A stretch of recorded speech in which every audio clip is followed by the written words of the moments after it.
budde bwa kumakya era abamu ku bantu balabibwako nga bazingako ebintu byabwe muli emifaliso sako n'ebirala eby'okukozesa ewaka oluvannyuma lw'okwegeka oluba wano mu nkambi ya Bubukwanga Transit Center eyateekerwawo abanoonyiboobubudamu abakongo.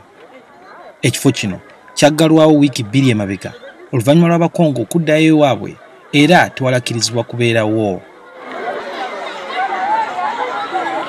Kyokka kino tekitangidde abamu ku babamba okuddukira wano olw'abazigwe bagamba nti batandise okubalumba mu nsozi gye babeera.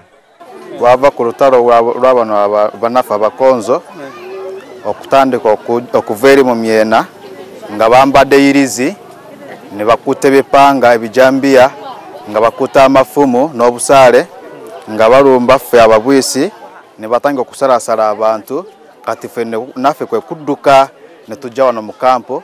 Bano beeraliikiridde okuddayo awaka yadde nga embeera y'eno nayo ebanyiga. N'enjala maji tuwali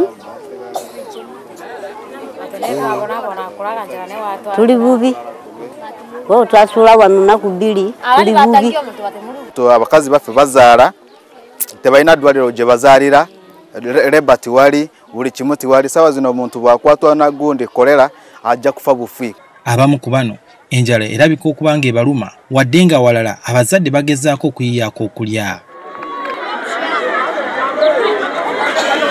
Bwaba ekitongole kya Red Cross abaliwo okuyamba abantu nga bano bategeezezza nga namba y'abantu mu nkambi eno bwebeewuunyisizza olw'obungi. The number you find in the evening is quite different from the number you find in the morning or the afternoon. And therefore, the estimated number could be 4,000 to 6,000 people who are here in the camp. Bano nabo batubuulidde nti embeera wano yeraliikiriza. There is shortage of drugs in this camp. As you can see, the place is crowded and therefore people need support.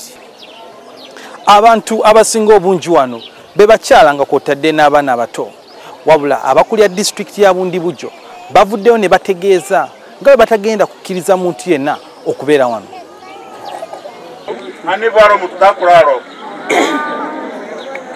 Tosobola kulekera omutemu gap awali enju awali emmere n'olowooza nti okoze kirungi baddeyo kubanga teri muntu yenna anabatemu gwe bakwatako. Tugumye nnyo naye tujja kugenda mu kyalo ate twedifendinge ng'abantu. Abantu abamu balabiddwako nga bakuttemu ebyabwe nga batandise n'okuva mu kifo kino yadde nga abamu bakyagaanye okukyamuka. Suhail Mugabi, NTV, Bundibujjo.